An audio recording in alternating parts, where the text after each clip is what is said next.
আরে কি রে বড় বউ, সকাল থেকে চাল বাচ্চ, এখনো কি বাঁচা হলো না? আমার কম্বল খানা আমি ধুবো, ঘরে কোনো জল নেই, জল আনোনি এখনো? মা, চালগুলোই অনেক বেশি ময়লা জমেছে, তাই চালগুলো ঝাড়তে একটু সময় লাগছে। আমায় একটু সময় দিন, আমি চাল ঝেড়ে জল এনে দিচ্ছি মা। কেমন? প্রায় দুপুর হতে চললো, সারা সকাল ধরে এক চাল ঝাড়াতেই সমস্ত সময় পার করে দিলে হবে নাকি? তোকে তো কাজকর্মর জন্যই এই বাড়িতে এখনো রেখেছি, না হলে তোর মতো কুৎসিত অপয়া বৌমাকে কবে আমি ঘাড় ধরে বের করে দিতাম। এক্ষুনি জল এনে দিবি, বুঝলি? দেরি যেন না হয়। ঠিক আছে মা, আমি এক্ষুনি ঘাটের বাড়ি গিয়ে আপনাদের সকলের জল এনে দিচ্ছি। আজকে দুপুরে কী রান্না হবে মা?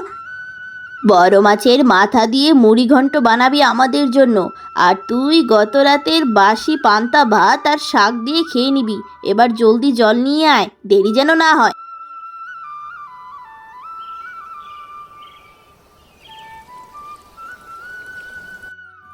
আহা, পুরা কপাল আমার! সারাটা দিন আমার মাটি হয়ে গেল। সকাল সকাল এই পেঁচিমুখিটার চেহারা দেখে নিলাম। এই পেঁচিমুখি, এই ঘাটের পাড়ে কেন এসেছিস? জানিস না আমরা এই সময় এখানে থাকি? হ্যাঁ, এইসব তোমরা কি বলছো দিদি? তোমরা যেমন এই গ্রামে থাকো, আমিও এই গ্রামের বাসিন্দা। আমার সংসারের কাজ, জল ভরা, এইসব করতে হলে আমাকে তো এই ঘাটের পাড়ে আসতে হবে। আমি কিছুই বুঝতে পারি না। বিমলা দেবী তার ছেলেকে নতুন বৌমা বিয়ে করিয়েছে, সুন্দরী, তাহলে এই অপয়া বাদরমুখীটাকে বাড়িতে কেন রাখলো? আরে মাসিমা, এখনো বুঝো না? এই অপয়াটাকে ওই বাড়িতে শুধুমাত্র কাজের ঝি হিসাবে রেখেছে। সমস্ত কাজ করায়, খাটায়, না হলে তো কবেই বিদায় করে দিত। বাবারে, দেখতে কি জঘন্য! তোমরা নিজেদের সংসার আর নিজেদের চরকায় তেল দাও না। আমি আমার সংসারে ভালো আছি, কেন তোমরা আমাকে নিয়ে এত কটু কথা বলো? তোমাদেরকে যেই বিধাতা বানিয়েছে, আমাকে তো উনিই বানিয়েছেন। হতচ্ছাড়িটার মুখের ধার বেড়েছে, ওকে একটা উচিত শিক্ষা দিতে হবে। এই নে। অপয়া বাদুরমুখী, আমাদের মুখে মুখে তর্ক! এবার জলে ডুবে মর তুই। আমার মাথাতেও তোমাদের মতো কেশ ছিল। ভয়ঙ্কর এক বাত জ্বরে আমার সমস্ত চুল চলে যায়। আজ আমি এমন বলে তোমরা এমন করছো? তোমাদের পরিবারের কারো এমন হলে বুঝবে। আরে আরে সর, ফকিরের দোয়ায় কি আর গরু মরে রে?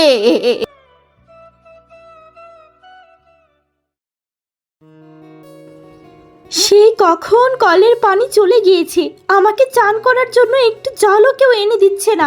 টেকোমুখীটা কোথায় মরেছে কে জানে? এই ঘরে কি কেউ আছে, না সবাই মরে গেছে? আমি কি এখানেই বসে থাকবো? কি ব্যাপার দিদি, তুমি কোথায় ছিলে এতক্ষণ ধরে? আমি সে কখন থেকে এখানে বসে আছি। এতক্ষণ লাগে নাকি?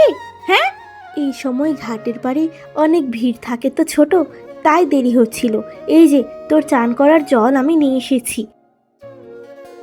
আর কত মিথ্যে কথা বলবে?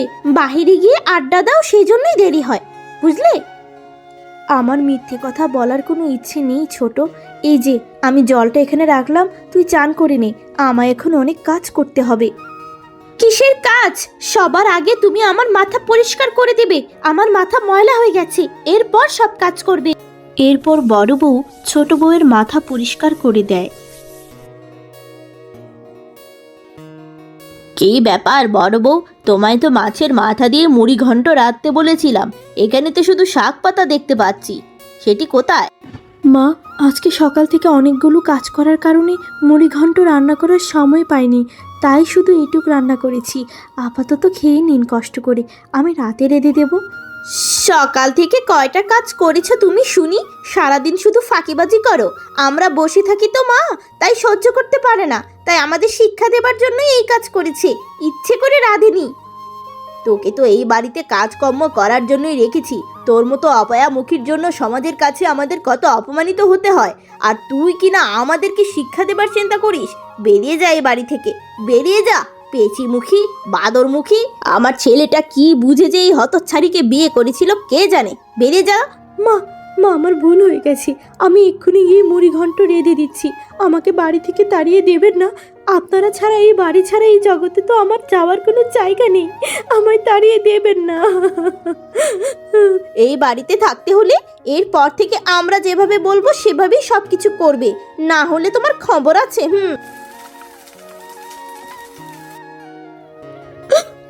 তো দেখতে কত সুন্দরী ছিলাম, মাথা ভর্তি কেশ ছিল, ভয়ানক এক বাত জ্বরে আমার সব চুল চলে গেল, আমি দেখতে কুৎসিত হয়ে গেলাম। কেন তুমি আমায় তুলে নিলে না? কেন আমার মা বাবার কাছে আমায় পাঠিয়ে দিলে না বিধাতা? এখন এই অপমান আর এত অত্যাচার আমি আর সহ্য করতে পারছি না।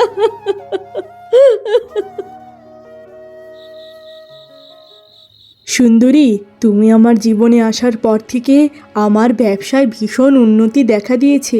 তুমি আমার জন্য ভীষণ শুভ এক নারী, কিন্তু তোমার মুখটা অমন পানছে কেন বউ? কি হলো? মুখ পানসে থাকবে না? এরকম একটা বাদর মুখো আর টেকো সতীন যদি সারাদিন ঘাড়ের উপর পড়ে থাকে, তাহলে মুখটা কি হাসি খুশি থাকবে নাকি? ওকে বলছি তাড়িয়ে দিতে, তাড়িয়ে তো দিচ্ছই না। ও থাকাতে ঘরে তো তোমার সাহায্যই হচ্ছে, তোমার আর মায়ের কাজে সাহায্য করে, ও তো তোমাদের কথা মেনেই চলে বউ। তাহলে মানিয়ে নিয়ে থাকো না, সমস্যাটা কোথায়? বুঝলাম না বাপু। ওরে বাবা, ওই টেকোমুখিটার জন্য তোমার দরদ একেবারে উতলে উতলে পড়ছে? তাহলে ওকে নিয়েই থাকো না, আমি চলে যাই বাপের বাড়ি। এসব তুমি কি বলছো বউ?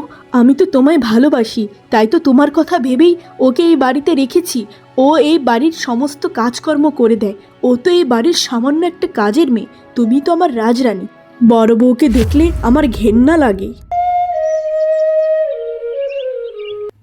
ছোট বৌমা, আমার কাছে যে কয়টা টাকা ছিল ওগুলো দিয়ে আমি তোমার জন্য এই গহনাটা বানিয়ে এনেছি। এটা তুমি পরলে তোমার সৌন্দর্য আরো বেড়ে যাবে গো মা। এইসবের কি দরকার ছিল মা?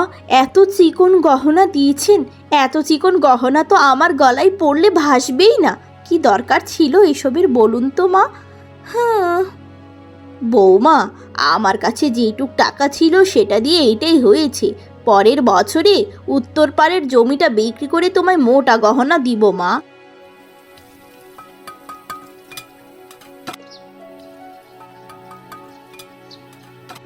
আপনি কে গো মা? আপনাকে এর আগে তো দেখিনি। আপনার কি কিছু লাগবে? মা, আমি ভিখারি, সারাদিন ভিক্ষে করি, আজকে কিচ্ছু খেতে পাইনি, আমায় কিছু খেতে দাও মা, খিদার জ্বালায় মরে গেলাম। মা গো, ঘরে তো এখনো কোনো রান্না বান্না হয়নি, আপনি একটু বসুন, আমি দেখছি গত রাতের বাসি কিছু পাওয়া যায় কিনা। একটু বসুন মা। ঠিক আছে মেয়ে, আমি এখানে বসছি, তুই কিছু নিয়ে আয়। এই নিন মা, এটা হচ্ছে গত রাতের বাসি কচুরি, কষ্ট করে এগুলো দিয়ে একটু খেয়ে নেবেন। আমাকে ক্ষমা করবেন। আমি না রে মা, তুই অনেক ভালো মনের মেয়ে, আমার মতো ভিখারিনীকে তুই যে এতটুক সম্মান দিচ্ছিস, সত্যি আমি অবাক। এই যে পেঁচিমুখী, এখানে বসে বসে কার সাথে আড্ডা মারা হচ্ছে শুনি? সে কখন কয়টা থালা বাসন মাজতে দিয়েছি, সেগুলো কি মেজেছ? হ্যাঁ, এই বুড়িটাকে? ছোট, উনি হলেন এক অসহায় মা, ওনার ভীষণ ক্ষুধা পেয়েছে, তাই ওনাকে গত রাতের বাসি কিছু খাবার খেতে দিয়েছি। ওনার খাওয়া হয়ে গেলেই আমি এই বাসনগুলো মেজে দিব। এক অপয়াতেই জীবন ধ্বংস, তার উপর আরেক অপয়া বুড়িকে কোত্থেকে ধরে এনেছো? আমার স্বামীর কামাই করা টাকার খাবার তুমি যাকে তাকে কেন খাওয়াবে? আমার অনুমতি নিয়েছো তুমি? তোর স্বামী কি তোর একা? তোর স্বামী তো আমারও। তারপরও যদি তোর সমস্যা হয়, আজকে দুপুরে আমি না খেয়ে থাকবো, তারপরও ওই অসহায় মানুষটার সামনে এসব বলিস না।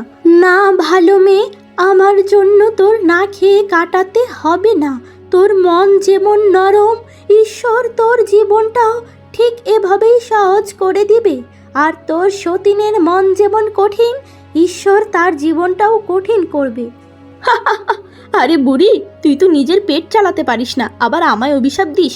আমার মতো সুন্দরীর কোনোদিন কিচ্ছু হবে না। পরদিন সকালে ছোট বউয়ের সমস্ত গায়ে বসন্ত উঠে যায়। হায় ঈশ্বর, সকালেও তো বৌমা কত সুন্দরী হয়ে হেঁটে চলে বেড়াচ্ছিল, এই বিকেলের মধ্যে হঠাৎ এসব কি হয়ে গেল? আমি জানি না, আমি কিচ্ছু জানি না। নিজের চেহারা আয়নায় দেখে নিজের উপর নিজেরই ঘৃণা লাগছে। আমার সারা শরীরে এইসব কি হয়ে গেল?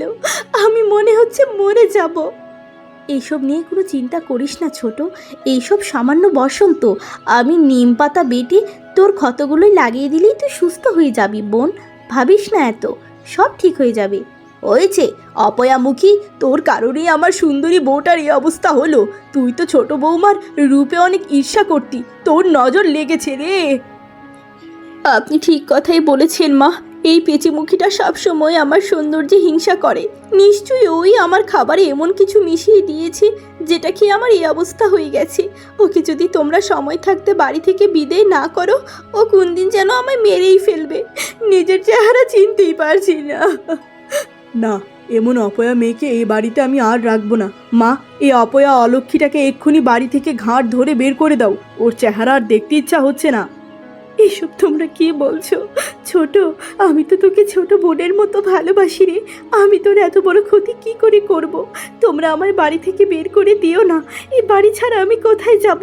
আমার যে এই জগতে কেউ নেই। তোমরা আমায় ভুল বুঝছো কেন?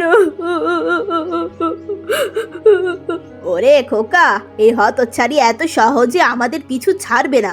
ওকে ঝাঁটা পিটা করে বিদায় করতে হবে, বুঝলি? আজকে তোকে মেরেই ফেলবো, মেরেই ফেলবো। এরপর বড় বউ বাড়ি ছেড়ে বেরিয়ে যায়। হাঁটতে হাঁটতে সে এক গহীন জঙ্গলের গাছতলে বসে থাকে। আমি শুনেছি এই জঙ্গলে অনেক বাঘ সিংহ বসবাস করে। ওরা যতক্ষণ না পর্যন্ত আমায় গিলে না খাবে, ততক্ষণ পর্যন্ত এই জঙ্গলের গাছতলেই আমি বসে থাকবো। আমার আর বেঁচে থাকার কোনো ইচ্ছে নেই। আমি একটা অপয়া। তখনই সেই বুড়ি মহিলা সেখানে আসে। আরে ভালো মেয়ে, তুই এই গহীন জঙ্গলে একা বসে কাঁদছিস কেন? কি হয়েছে তোর? আমায় বল মা, বল।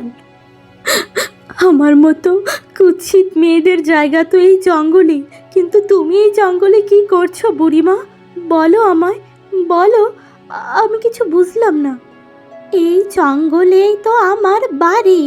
আমি মানছি তুই দেখতে সুন্দরী না, কিন্তু মানুষের সৌন্দর্য থাকে তার মনে। এই কথা কি আর কেউ মানতে চায় মা? তাই তো আমার নিজের লোকেরাই আমায় বাড়ি থেকে তাড়িয়ে দিল, একেবারে ময়লার মতো ছুঁড়ে দিল। এবার এই জঙ্গলেই বসে আমি সিংহের পেটে যাব। এমন দুঃখের কথা শুনে সে বুড়ি মন্ত্র বলে একটি চিরুনি হাজির করে। এই আমি কি দেখতে পাচ্ছি? তুমি কি জাদু জানো নাকি বুড়িমা? তুমি এই চিরুনি কি করে হাজির করলে? আমায় বলো, বলো ও মা। তোদের মতো ভালো মানুষের এই জগতে কেউ না থাকলেও ঈশ্বর ঠিকই আছে। এই চিরুনিটা নিয়ে বাড়ি ফিরে যা মা। এই চিরুনি তোর সকল দুঃখ ঘুচাবে।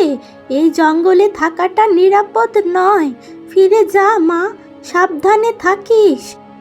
আমার মতো পোড়া কপালির ভাগ্য এই চিরুনি কি করে বদলাবে মা? তুমিও কি সবার মতো আমার সাথে মজা করছো? আমি তো মজা নেওয়ারই পাত্রী হয়ে গেছি সবার কাছে। আমার উপর বিশ্বাস রাখ মা, এই চিরুনিই তোর ভাগ্য বদলাবে।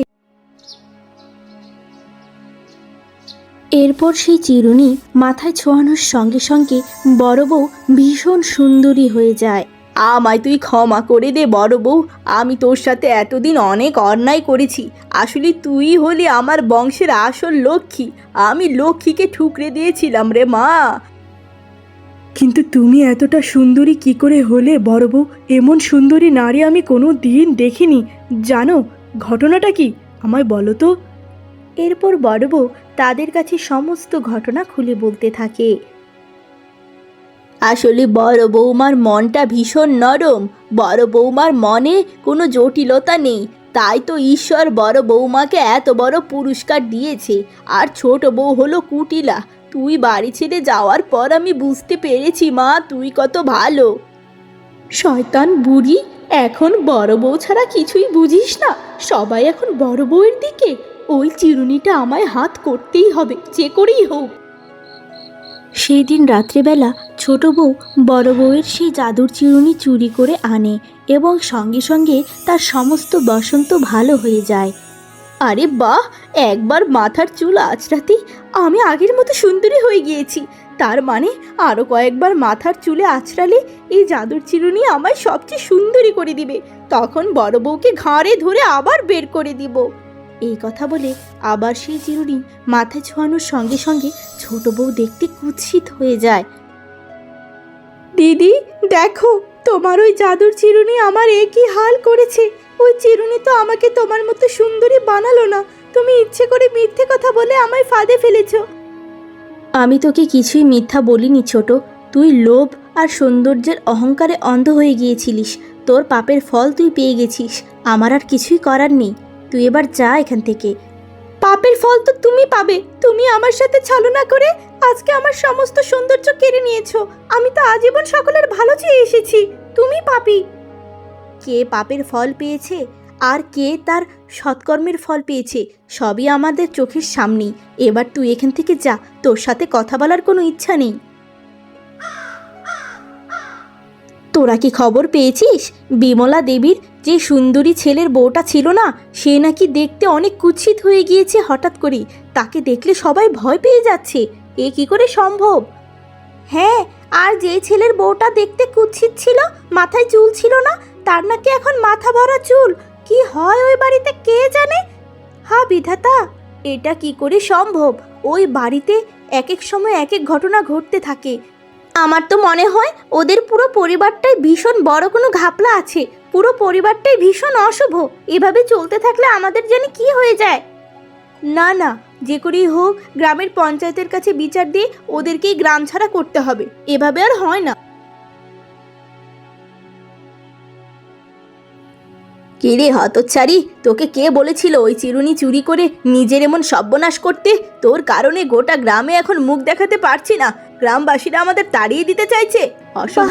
এতদিন তো আপনারা বলছিলেন আমি আপনাদের বাড়ির জন্য ভীষণ অশুভ, আর আজকে আমার একটা ভুলের জন্য আপনারা আমায় এভাবে ছুঁড়ে ফেলে দিচ্ছেন। তুমি কিছু বলছো না কেন স্বামী? বলো তোমার মাকে কিছু। তোমার মতো লোভী মেয়ে বিয়ে করে আমার জীবনটাই শেষ।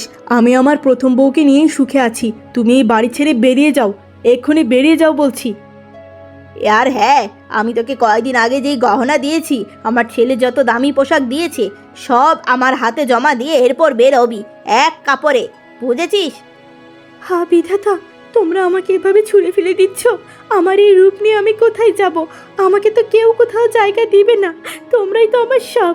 আমাকে এভাবে তাড়িয়ে দিও না।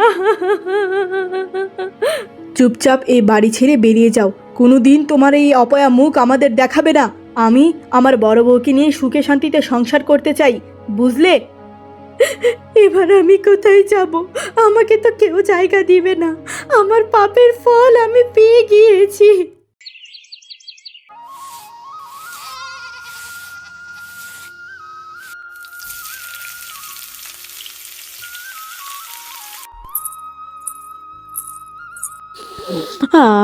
রুমকি দিদি, কি রান্না করছিস? সুবাসের সমস্ত বাড়ির উঠান মোমো করছে দিদি। এই তো চালের রুটি আর ঝাল ঝাল করে মাংস কষা করছি। মামি এগুলোই রান্না করতে বলল। অনেকটা দেরি হয়ে গেছে। এক কাজ কর না, তুই একটু মিনাকে গিয়ে সকালের নাস্তাটা দিয়ে আয় বোন আমার। ও যে কি রাগ করবে, এত দেরি হয়ে গেল। হ্যাঁ, সারা দিন মামি আর মামির মেয়ে আমাদের চাকরানির মতো খাটায়। মামা একটা কিচ্ছু বলে না। এ বাড়িটা তো আমাদের মা বাবার। আমরা কেন ওদের এইসব সহ্য করব দিদি? আমরা এর প্রতিবাদ কি করতে পারি না বলো? ও দিদি, দেখ বোন, মামা তো নিরুপায়। নিজের ঘরের শান্তি তো সবার আগে। আর মা বাবা মরে যাবার পর থেকে মামি তো আমাদের দেখে শুনে রেখেছে। আমরা কি করে তর্ক করতে পারি বল? বড়দের তো সম্মান দিতে হয়। তুই এবার খাবারটা মিনাকে দিয়ে আয় বোন, ততক্ষণে আমি বাকি কাজগুলো শেষ করি। দেখেছো তোমার ধামরি ভাগ্নিকে সেই কখন আমি রান্নার কাজগুলো শেষ করতে পাঠিয়েছি, এখনো সকালের খাবারটা আমাদের মুখে জুটলো না। তুমি ওদের কিছু না বলে বলে সাহসটা বাড়িয়ে দিয়েছো, বুঝলে? মামারা অসহায় দুটো মেয়েকে দিয়ে সারা দিন ঘরের সব কাজ করাও। তুমি আর তোমার মেয়ে মিলে তাদেরকে তো একটু সাহায্য করতে পারো, তাহলেই তো তাড়াতাড়ি হয়ে যায়। পা তুলে বসে থেকে অন্যের কাছে ভুল ধরো শুধু। মরণ, তোমার তো শুধু নিজের বউ আর মেয়ের দোষগুলোই চোখে পড়ে। মনে হয় তোমার ওই বোনের মেয়েগুলোই তোমার আপন মেয়ে। সেই ছোট থেকে আমার ঘরের অন্ন ধ্বংস করে আসছে এই দুইটা বোঝা। ঘরের কাজ করবে না তো কি করবে? দেখো গিন্নি, পরের মেয়ের উপর যে অত্যাচার চালাচ্ছ, কোনদিন না তোমার নিজের মেয়ের উপর সেই কর্মের ফল এসে পড়ে। এই চুমকি, এই এগুলা কি রান্না করেছিস সারা সকাল ধরে? মাংসের মাঝে এত নুন হয়েছে যে আমি খেতেই পাচ্ছি না। ছে ছে ছে ছে ছে, একটুও ভালো হয়নি। ও কি তোর ভালো লাগেনি? তারপরও তো তুই এক গাদা মাংসের তরকারি ফুরিয়ে ফেলছিস। ভালো না লাগাতেই এই অবস্থা। ভালো লাগলে তো পুরো পাতিল শুদ্ধই খেয়ে নিতি। যত সব মিথ্যে কথা। এই এই, তুই আমার মুখে মুখে তর্ক করিস কেন? আমার মায়ের কাছে বললে কিন্তু মা তোকে আর তোর বোনকে ঝেঁটিয়ে বিদায় করবে, জানিস? কত বড় সাহস! কেন কেন আমাদের দুই বোনকে বিদায় করবে? তুই কি ভুলে গিয়েছিস এটা আমার মা বাবার তৈরি করা বাড়ি, তোর মায়ের বাড়ি নয় যে আমাদের বিদায় করবে। অকম্মার ঢেকি। এই, তুই আমায় কি বললি? ও মা, দেখো আমায় অকম্মা ঢেকি বলেছে। দিদি, মা বাবা কেন আমাদের ছেড়ে ওই দূর আকাশের তারা হয়ে গেল বলতো? মায়ের আদর পেতে খুব ইচ্ছা করে দিদি। মানুষের জীবন মরণ সবই তো বিধাতার হাতে বোন। আমাদের ভাগ্যটা এভাবেই লেখা ছিল। দিদি, আমার তো মাঝে মধ্যে মনে হয় মা বাবার কাছে আমি চলে যাই। এই ঘরের অত্যাচার আর ভালো লাগে না। সারা দিন কত কাজ করায়, তারপরেও মন পাই না, জানিস? এ কি বোন, তুই এসব কি বলছিস? তুই আমায় ছেড়ে চলে যাবার নাম আর কোনো দিনও মুখে নিবি না। তুই ছাড়া যে আমার আর কেউই নেই।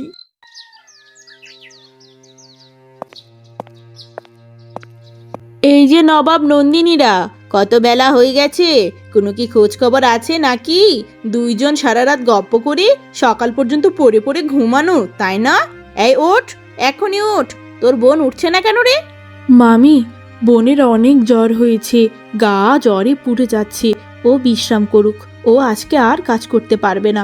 ওকে ডেকো না মামি, ওকে ডেকো না। আদিক্ষেতা দেখে বাঁচি না। ও যদি না উঠে ঘরের কাজগুলো কে করবে শুনি? কে করবে? ওর সমস্ত কাজ আমি করে দেব মামি, তুমি চিন্তা করো না। এরপর রুমকি জল আনতে ঘাটের পাড়ে চলে যায়। আরে আমি মিস ক্যালকাটা, চায়না দিতে টিপস। সোনা মা, তোর জন্য খাঁটি গরুর দুধের ফিরনি বানিয়ে এনেছি। নে মা, ফিরনিটা খেয়ে নে। আমার মাটা না খেয়ে খেয়ে শুকিয়ে গেল। সারাদিন কত কাজ করি, সাজগোজ করি, ঘুমাই, কুটকাচালি করি, শুকিয়ে তো যাবই মা। আমার মাথার চুলে অনেক জট বেঁধেছে। আহারে সোনা মা, তোর মাথাটা যে আছড়ে দিবে, তা ছোট হারামজাদি জ্বরের বাহানা দিয়ে ঘুমাচ্ছে, আর বড়টাকে সে কখন ঘাটের পাড়ে পাঠালাম জল আনতে।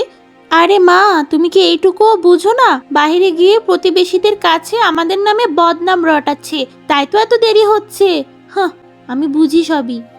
তুই ঠিকই বলেছিস সোনা মা, ওই হতচ্ছাড়িটা বাড়ি আসুক, ওর হচ্ছে। তুই ফিরনিটা খেয়ে নে মা, কত কাজ করে আমার মেয়েটা। কি রে রুমকি, আগে তো মাঝে মধ্যে আমাদের সাথে বের হয়ে আড্ডা দিতি, এখন তো বাড়ির বাইরে তোকে বের হতে দেখাই যায় না। কি করে বের হই সখী বলতো? ঘরের কাজ করতে করতে কোন দিক দিয়ে যে সকাল পেরিয়ে বিকেল হয়ে যায় আমি তো টেরই পাই না। তা তোকে আর তোর বোনকে দিয়ে তোর মামি তো অনেক কাজ করাচ্ছে, তুই এত সহ্য করছিস কেন? বাড়িটা তো তোদের নাকি? ঘাড়ে ধরে বের করে দে তো, বুঝেছিস কি বললাম? হ্যাঁ রে সখী, মল্লিকা একদম ঠিক কথাই বলেছে। বাড়িটা তো আঙ্কেল আন্টি কষ্ট করে বানিয়েছে, ওদের এত অত্যাচার কেন সহ্য করবি? ওদের বের করে দে তুই। না রে, ওরম করে বলিস না।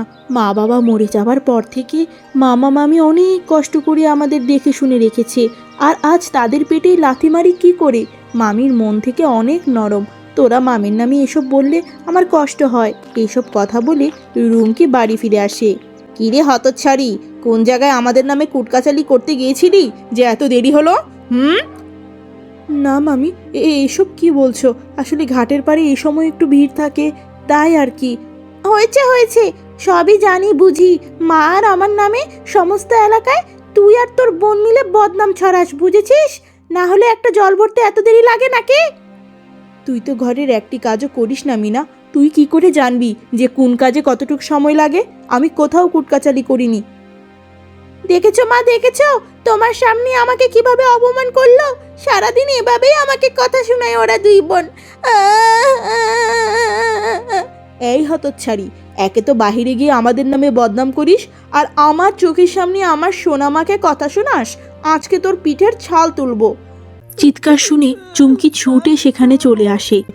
আরে এখানে কি হচ্ছেটা কি? দিদি ওরকম করে কাঁদছে কেন? কি হয়েছে? এই তো নটাঙ্কি, এখন তো ঠিকই গুটি গুটি পায়ে উঠে এসেছিস। জ্বরের বাহানা করে শুয়ে শুয়ে অভিনয় করছিলি, কামচোর মেয়ে একটা। মামি, তুমি আমাকে যা খুশি করো, কিন্তু আমার বোনকে কিচ্ছু বলবে না। ছুটকি, তুই কেন এসেছিস?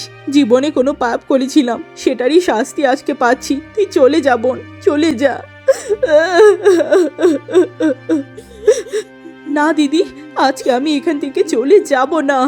মামি, তুমি কেন আমাদের সাথে এরকম করো? এই বাড়িটা আমাদের মা বাবার, সেটা কি ভুলে গিয়েছো? তুমি যেভাবে বলো সেভাবেই আমরা দুই বোন চলি। তারপরে তোমাদের মামের আমরা মন জোগাড় করতে পারি না। তোদের মা বাপ মরে গিয়ে তোদের মতো দুইটা বোঝাকে আমার ঘাড়ে তুলে দিয়ে গেল কেন? তোদের জন্য আমার মেয়ের ভবিষ্যৎটা নষ্ট হচ্ছে, হতচ্ছাড়ি। ঠিক আছে, আমরা যেহেতু তোমার ঘাড়ে বোঝা, আমরা এই বাড়ি ছেড়ে চলে যাচ্ছি।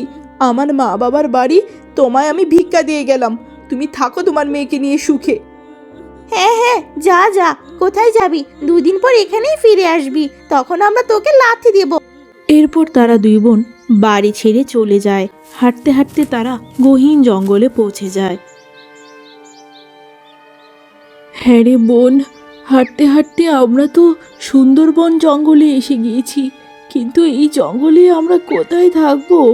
আমাদের তো যাওয়ার কোনো জায়গাই নেই। বোন, দিদি, এরকম জঘন্য লোক সমাজে থাকার চেয়ে জঙ্গলে পশু পাখিদের সাথে থাকা অনেক ভালো। ওই যে দেখ, ভাঙা কড়াই আর কুড়ুল পড়ে আছে। চল দিদি, ওই কড়াইয়ে আমি রান্না বান্না করি, আর ওই কুড়ুল দিয়ে আমরা একটু কাঠ সংগ্রহ করি। এতেই হয়ে যাবে দিদি, বাকিটুক দেখা যাবে। ঠিক আছে, আমি কুড়ুল দিয়ে কাঠ কেটে আনছি, তুই বাকিটা সামলা। এরপর রুমকি জঙ্গল থেকে কাঠ কেটে আনে। এরপর দুই বোন মিলে রান্না বান্না করে। রাত্রেবেলা দুই বোন তাঁবু টাঙিয়ে ঘুমিয়ে যায়। ঠিক সেই মুহূর্তে সেখানে ভয়ানক এক বাঘ আসে। বাঘ দেখে দুই বোন জোরে দৌড় দিতে থাকে। বাঁচাও, আমাদেরকে বাঁচাও, আমরা বাঘের মুখে পড়েছি। হঠাৎ রুমকির হাত ফসকে যায় এবং সে বাঘের সামনে এসে পড়ে।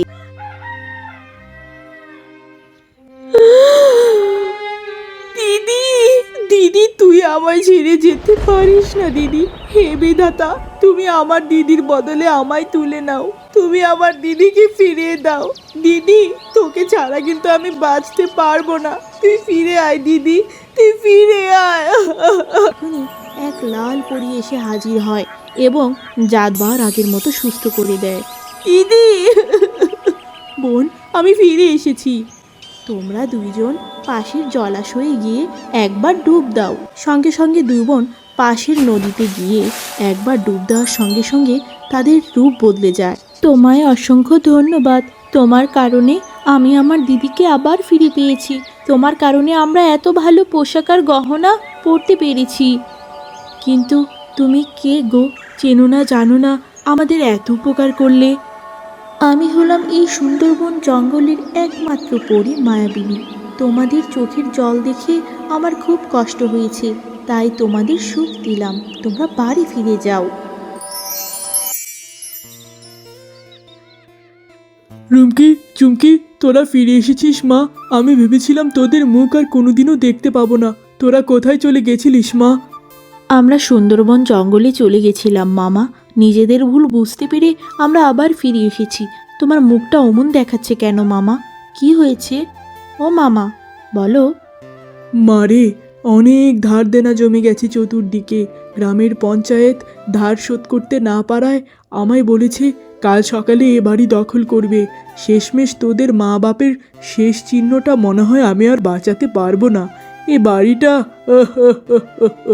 তুমি কান্না করো না মামা, আমরা তো চলে এসেছি। আমাদের গায়ের যত গহনা আছে সব কিছু দিয়ে এ বাড়ি আমরা রক্ষা করব। মা, দেখেছো ওই হতচ্ছাড়ি দুটো ফিরে আসার পর থেকে বাবা সারাদিন ওদের নিয়ে ব্যস্ত থাকে। সেটা তো আমিও দেখতে পাচ্ছি। কোন দিন জানি তোর বাপ ওদের কথায় আমাদের তাড়িয়ে দেয়। সুন্দরবন জঙ্গলে গিয়ে হতচ্ছাড়িগুলোর কপাল খুলে গেছে।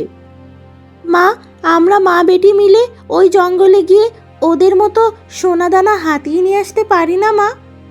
হ্যাঁ, আমিও সেটাই ভাবছিলাম। কাল সকালেই আমি সেই জঙ্গলে যাব। যদি ভালো কিছু পাই তারপর তোকে নিয়ে যাব। পরদিন সকালে সেই লোভী মহিলা পরীর রাজ্যে যায়। এই পরী, তুমি আমার বাড়ির দুইজন কাজের মেয়েকে এত এত সোনা দানা দিয়েছো, সেই সব সোনা দানা এবার আমাকেও দাও। তোমায় তো ঈশ্বর সব কিছুই দিয়েছে আগে থেকে, তারপরেও আরও কেন চাইছো? এই পৃথিবীতে মানুষের ধনী হওয়ার লোভ কোনোদিনই থামবে না। তুমি আমায় ভালোই ভালোই বলো, আমি কোথায় গেলে অনেক বেশি সোনা দানা পাবো। আমার আর দেরি সইছে না, জলদি বলো বলছি, বলো। ঠিক আছে, তুমি পাশের ওই জলাশয়ে গিয়ে একটা ডুব দাও, তোমার ইচ্ছা পূর্ণ হবে। আমি একটার বেশি ডুব লাগাবো, তাহলে অনেকগুলো সোনা পাবো। এই কথা বলে সেই লোভী মহিলা একাধারে অনেকগুলো ডুব দিতে থাকে। অবশেষে সে দেখতে ভয়ানক কুৎসিত এবং টেকো হয়ে যায়। হতচারী পরী, তুই রুমকি ঝুমকির সাথে হাত মিলিয়ে আমার এই দশা করেছিস, তাই না? ভালোই ভালোই আমাকে আগের মতো করে দে। নিজেকে দেখে তো নিজেরই বমি আসছে, লোক সমাজে মুখ দেখাবো কি করে? আমি কারোর সাথে হাত মেলাইনি, আমি তোমাকে সঠিক রাস্তাই বলে দিয়েছিলাম। তোমার লোভ তোমাকে এই পথে এনেছে।